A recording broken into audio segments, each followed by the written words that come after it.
Scott Lucas is a professor of international politics at Birmingham University in the UK. He joins me now. Scott, I know you've seen that, but what you were hearing was just general white noise. We had subtitles across there. Okay, so it's Mark Rutte, Boris Johnson, Emmanuel Macron, Princess Anne, and also Justin Trudeau. Was that a significant moment for you, or was it the fallout that was possibly more meaningful?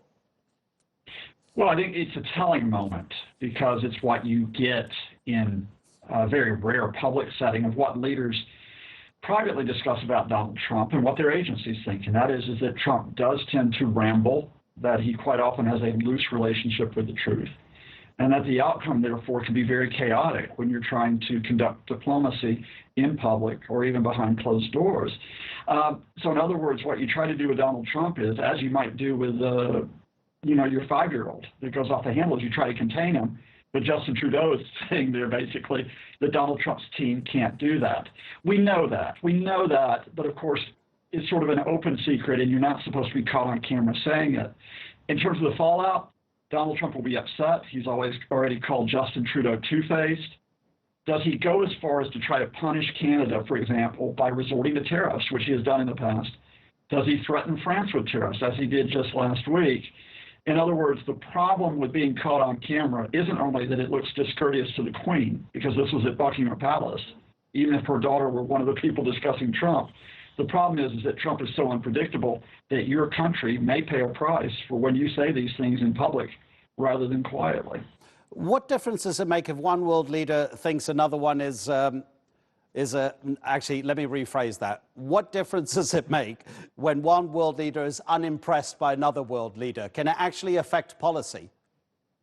Well, yes, it can. I mean, let me take an example which may be close to your years at TRT. President Erdogan had to go to NATO with some very serious issues between Turkey and NATO.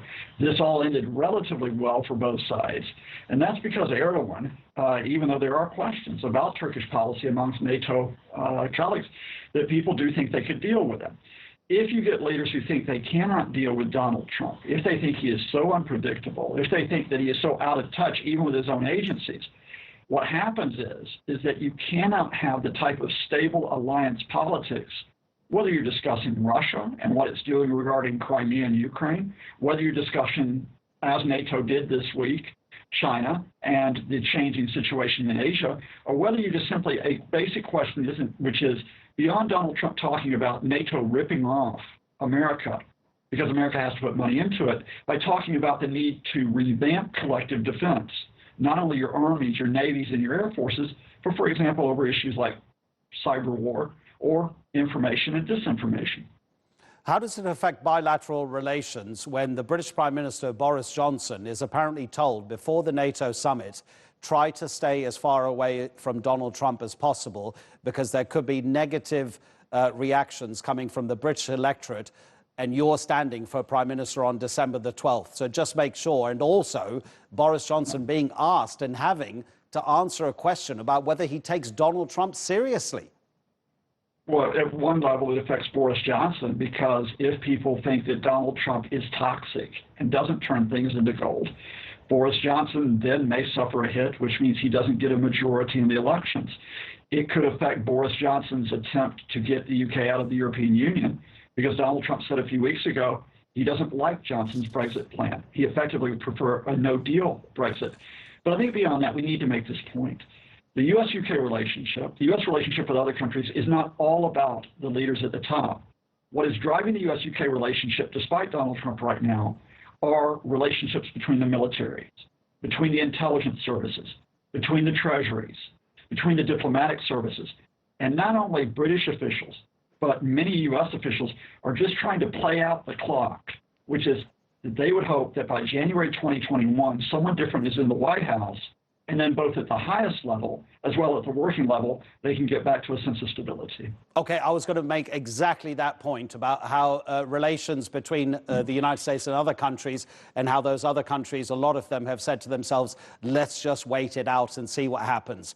But actually, if we're looking ahead to November and the next election, do you see anybody in the Democratic field beating Donald Trump?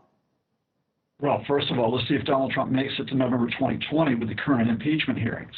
But in the strong likelihood he does, the Democrats have got it not just one, but several really quality candidates. It's a very issue-rich debate right now.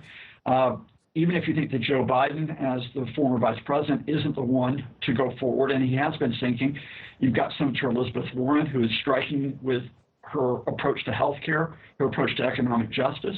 You have got Bernie Sanders, who has the experience with progressive issues.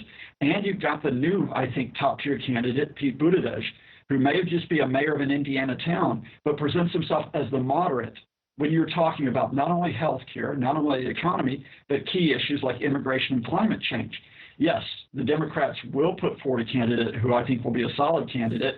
The question is, can Donald Trump use the same tricks and the same tactics in 2016, which is don't look at the issues, look at the spectacle, and give me 4 more years of it. Well. Scott Lucas, you know how I feel about your contributions. I love it when you come onto the NewsHour. Take care, Scott.